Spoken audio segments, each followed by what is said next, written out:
Hi, everybody. This is Adam Elenbaas from Nightlight Astrology, and these are your sun and rising sign horoscopes for the month of September 2019. This one is for Aries. Let's go ahead and take a look. All right, so the month of September begins just after a huge stellium and new moon in Virgo in your sixth house. A lot of emphasis on the sixth house this month. Now, in traditional astrology, the sixth house is a house of sickness, service, labor. It's not a great house. It's a house that has a lot to do with the stuff that comes up and distracts you from what you'd like to be doing and says, nah, you're going to have to deal with this right now. So it's a house of misfortune in that regard because it's the stuff that comes along circumstantially that just seems to pop up that you don't love dealing with, or that's stressful or confrontational.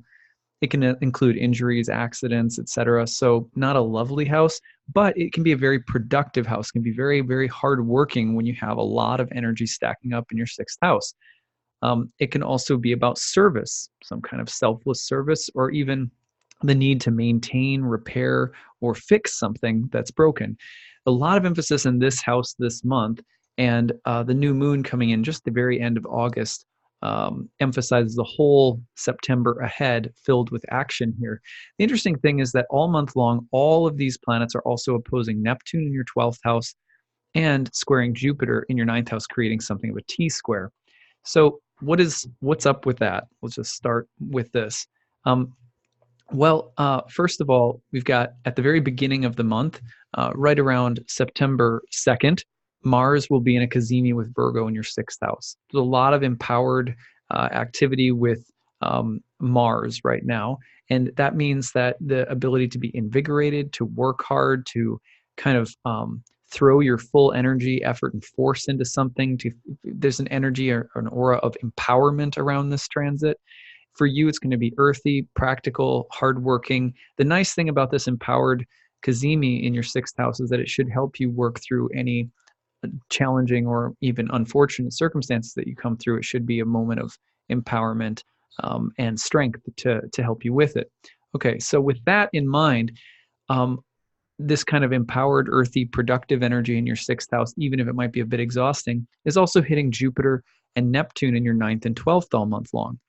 So what does that mean? Well, first of all, it means that there's going to be an emphasis on your higher thoughts, your higher beliefs, on learning, on the desire to escape or leave the world, on the need to find retreat within yourself.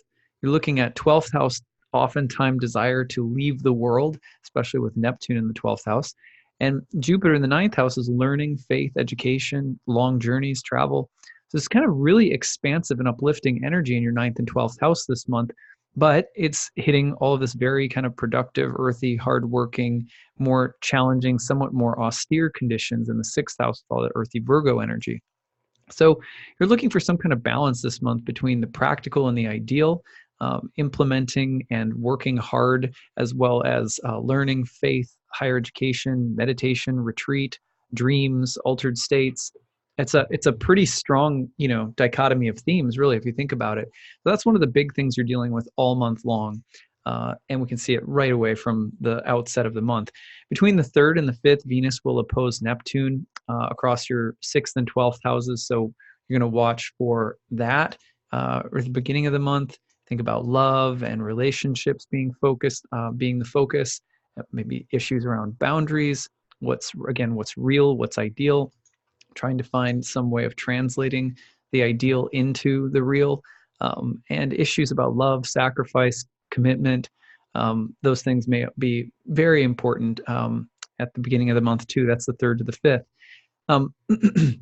Now, aside from this big T-square configuration that I mentioned, there is another little window of transits that's happening right between about the 13th and the 15th of the month. Let me take you forward and show you what that looks like.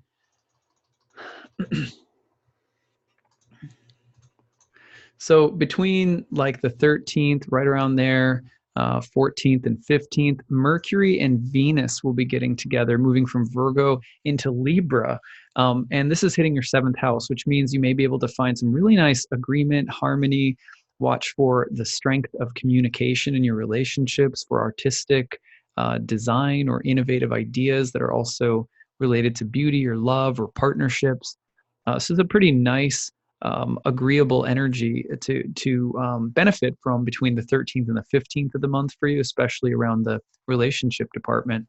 Let's see, going forward from there, full moon in Pisces on the 14th.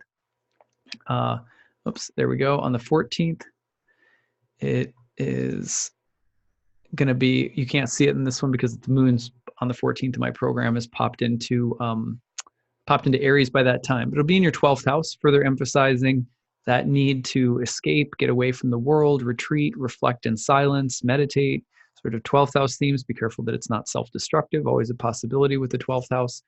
And then we go forward from there into this turn that happens towards the end of the month, which of course is taking place right as the fall equinox is coming through.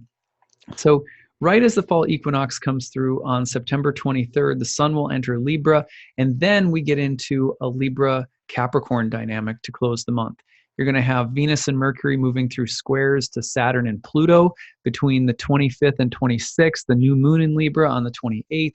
A lot of emphasis on the house of relationships at the end of the month, so watch for the importance of your relationships to really that's going to be on your mind at the end of the month. And then, but there's also these squares between Saturn and Pluto in your 10th house of career.